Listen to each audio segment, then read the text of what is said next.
It's उत्तम official channel पर आपका स्वागत करता है।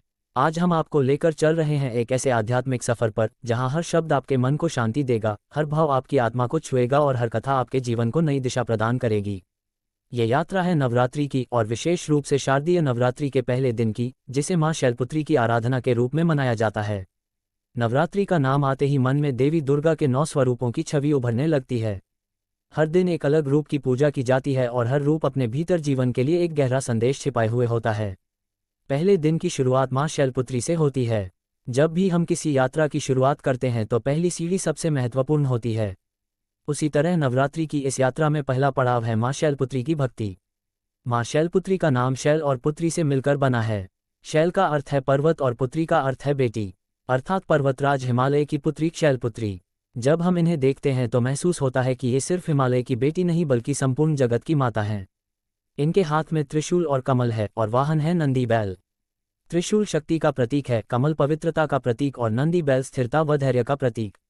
इन तीनों के संगम से जीवन का पूरा दर्शन समझ आता है। शक्ति के बिना जीवन नहीं, पवित्रता के बिना आत्मा का उत्थान नहीं और धैर्य के बिना सफलता नहीं। कथा के अनुसार मां शैलपुत्री पूर्व जन्म में सती थीं।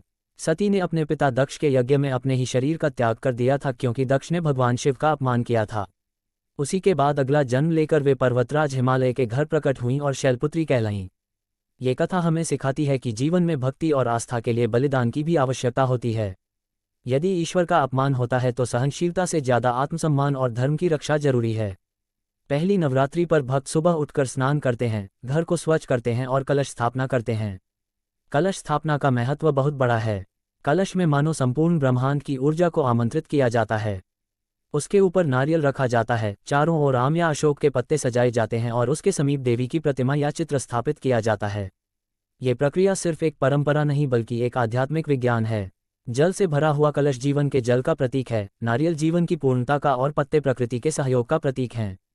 पूजा करते समय सबसे पहले दीपक जलाना चाहिए। दीपक जलाना अंधकार से प्रकाश की ओर बढ़ने का संकेत है। जब हम दीपक जलाते हैं तो मानो अपने भीतर की अज्ञानता को मिटाकर ज्ञान के प्रकाश को आमंत्रित करते हैं। इसके बाद मां शैलपुत्री का ध्यान किया जाता है और उनका मंत्र जपा जाता है। ओम देवी शैलपुत्र्य नमः। यह मंत्र छोटा है, सरल है, परंतु इसकी शक्ति अनंत है।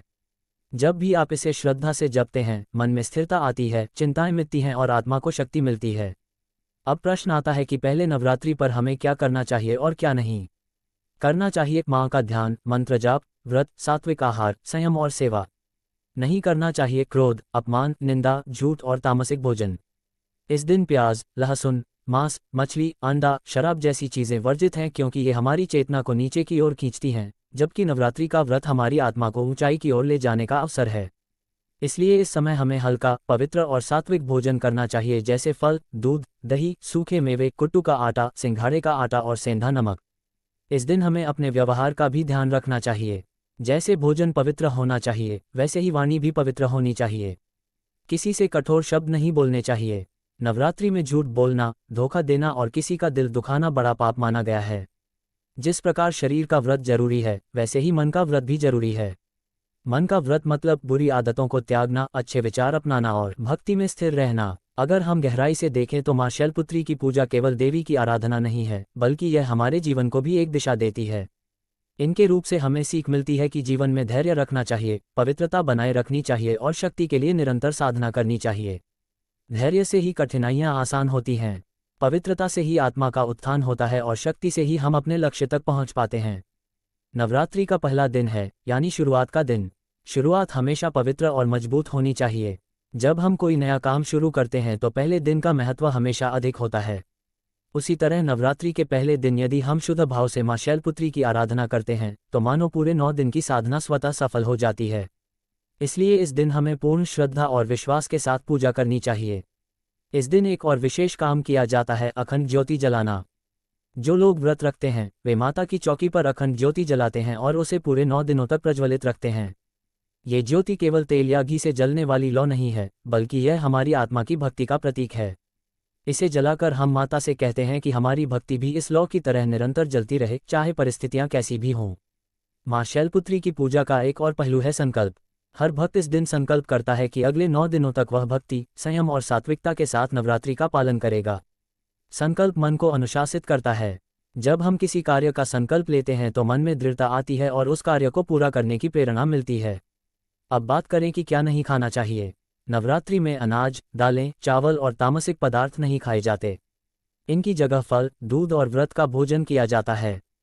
ऐसा इसलिए क्योंकि ये पदार्थ पचाने में हल्के होते हैं और ध्यान भक्ति में बाधा नहीं डालते। जब पेट हल्का रहता है तो मन भी स्थिर रहता है। इसीलिए व्रत केवल शरीर का उपवास नहीं बल्कि मन का उपवास भी है। नवरात्रि में एक और बात ध्यान रखनी चाहिए, सेवा। यदि आप सचमुच मां को प्रसन्न करना चाहते हैं तो केवल मंत्र जाप ही नहीं बल्कि सेवा भी करनी होगी। सेवा किसी भूखे को भोजन देने से हो सकती है, किसी दुखी को सांत्वना देने से हो सकती है या किसी जरूरतमंद की मदद करने से भी। मां की पूजा तभी पूर्ण होती है जब उसमें सेवा का भाव जुड़ जाता है। मां शैलपुत्री हमें ये भी सिखाती हैं कि हमें प्रकृति का सम्मान करना चाहिए। पर्वतराज हिमालय की पुत्री होने के कारण वे हमें प्रकृति से जोड़ती हैं।